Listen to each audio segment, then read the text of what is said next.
Hello and welcome to this musical edition of Encore. In today's show, we lift the lid on Nicki Minaj's new album. The rapper says she's made a more emotional record, but that hasn't stopped it whipping up controversy. French rappers I Am are blowing out 20 candles. It's been 2 decades since their album Ombre et Lumière topped the charts. And we say goodbye to the Cuban crooners of the Buena Vista Social Club. The celebrated troupe is heading off for a well-earned rest after 16 years on the road.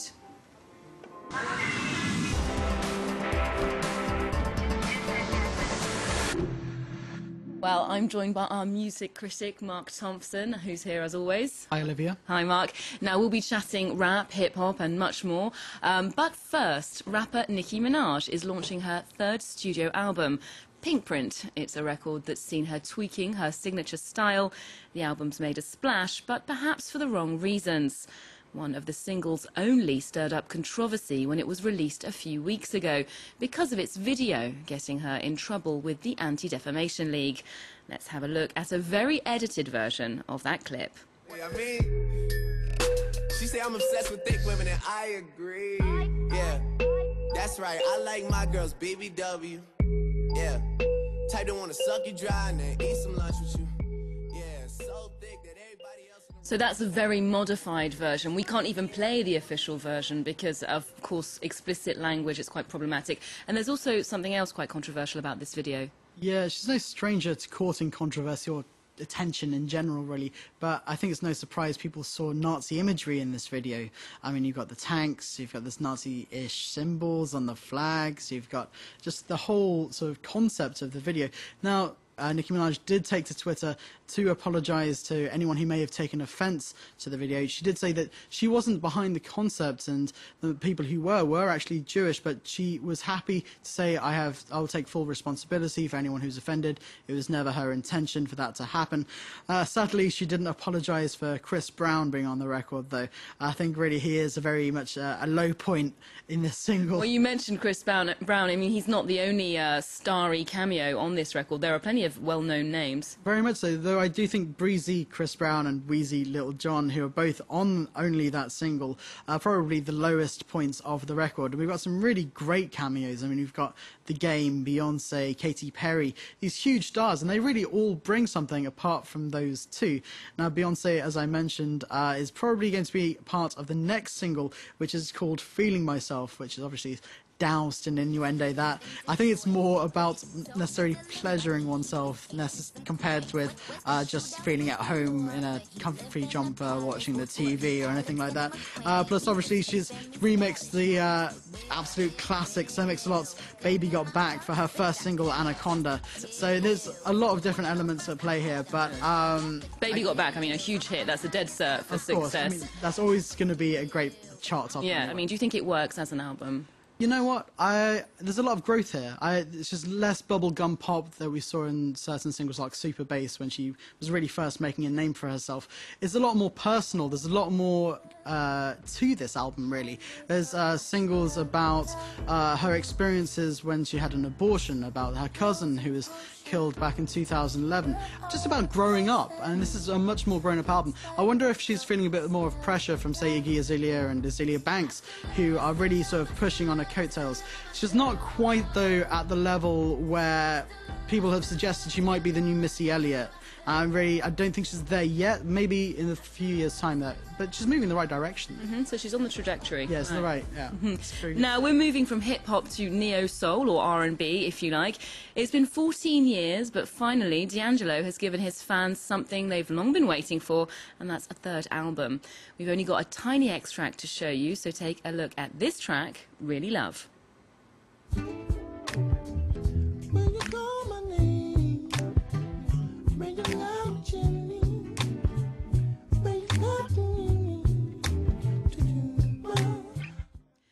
Well, that album is called Black Messiah, this new album from D'Angelo. Mark, what's that title all about? Well, that's not a lot to go off, but trust me, it is a very promising album from what I've heard so far. Black Messiah it's not saying that he is their Black Messiah by any stretch, but it's more of a political statement saying that people can become the Black Messiah if they stand up to oppression. And there are some very political elements on this record. The album may have been, say, 14 years in the making, but it's very on point. It's very perfectly timed. For example, one song in particular, The Charade, as a quote lyric from that record, all we wanted was a chance to talk. Instead, we only got outlined in chalk. And especially with the protests we're seeing in the US right now, with regards to the black men who have been killed by white police officers, this is, I mean, it's really going to touch a lot of people. And I feel that song could even become a song for the protesters as they move on.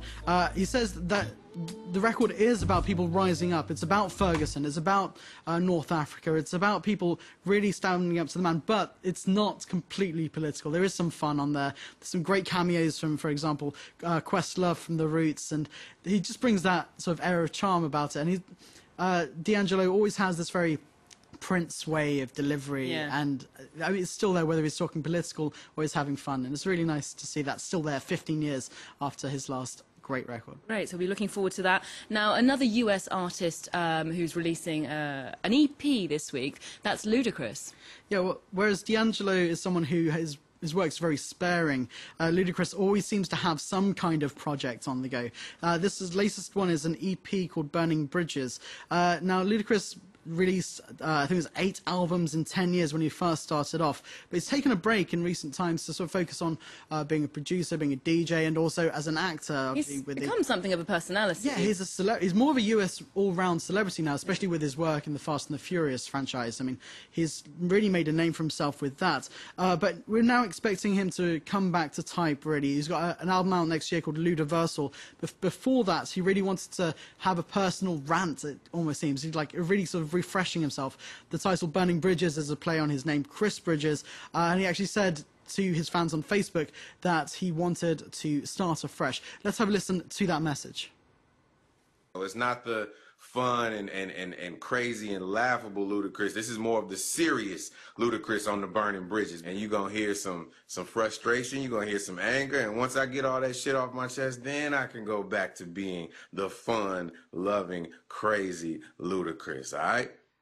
As you can hear, he's very anxious and eager to get this record out there, and it is his most personal to date. Like Nicki Minaj, he's really sort of getting into some very personal territory here. But to promote the record, he's actually been freestyling over a number of big hit singles, including Nicki Minaj's Only. I think he basically wants to show that he's still very relevant in the hip-hop game, having been out of it for a few years, and he's still someone, especially, I think we'll see with Ludiversal next year, is someone who's still very fun and still very relevant to that genre. Ludacris been a busy man then. Now, we're staying with hip-hop and rap. The French group I Am are revisiting some old ground. They're celebrating 20 years since the release of their record Ombre et Lumière, which fast became a cult classic. They're re-releasing this 1993 album, which topped the charts in '94, and this new edition comes with DVD concert footage and plenty of extras. Classed alongside NTM and MC Solar as the founding fathers of French rap. Let's have a listen to one of I Am's vintage tracks, Je danse le mia. J'avais la nuque longue, Eric aussi mal et Coco, la coupe à la Marley Pascal et des Rasta, des afros sur François et Joe. Déjà à la danse à côté de personne ne touchait une bille. On dansait le mia. Je danse le mia. C'est le pion des enfants pour danser le mia. Now, after 16 years on the road and many, many more of music making behind them, the Buena Vista Social Club is calling it a day. Well, I think they probably deserve a rest now after all these years, Mark. They do, but it's still sad. I mean, these artists are well past their 70s now, and I always kind of thought they would just keep going and going and going. But it is the Adios tour, it is the farewell tour after more than 1,000 shows involving 40 artists over 16 years. I mean, that is a huge effort. And they've spread Cuban music. They've done so much for Cuban music. This all dates back to the Grammy Award-winning record back in 1997 of the same name. And that really put Cuban music back on the map, as Sanam Chantier has more.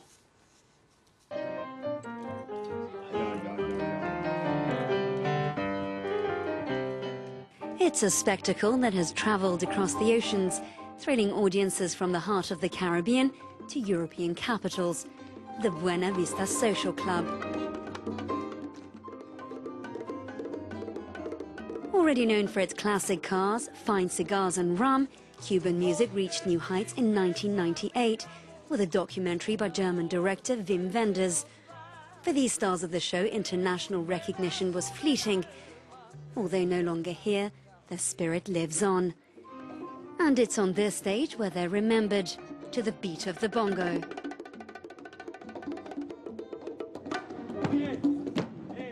The surviving members of the Buena Vista Social Club are today all above 75. But for them, age comes without limits. At 82, Luis Chacon Mendive has no trouble keeping up with this young salsa sensation.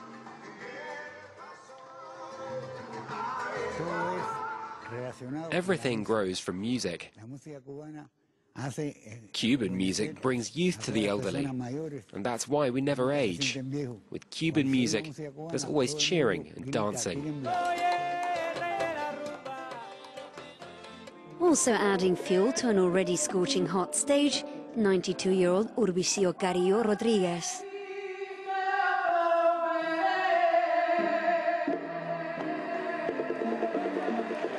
It's possible that music has something to help us stay in form. It certainly keeps me strong.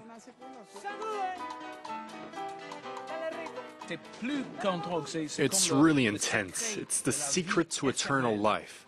Some people spend their money on Botox and plastic surgery, but here we have music, which brings youth. The Buena Vista Social Club has tested the limits of longevity, but with this world tour, they're set to bid adios to their fans and lovers of Cuban music. Well, that's all we have time for today. Thanks, Mark, for being with us, and thanks to you at home for watching. Don't forget, you can catch up with Encore on France24.com, and we're on Twitter and Facebook.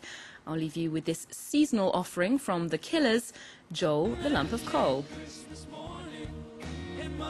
Joel's surprise, he saw a boy with the saddest face, tears were in his eyes. He picked Joel up and held him, he said, "You can be my friend." I would have liked some presents, but you're what Santa chose to send.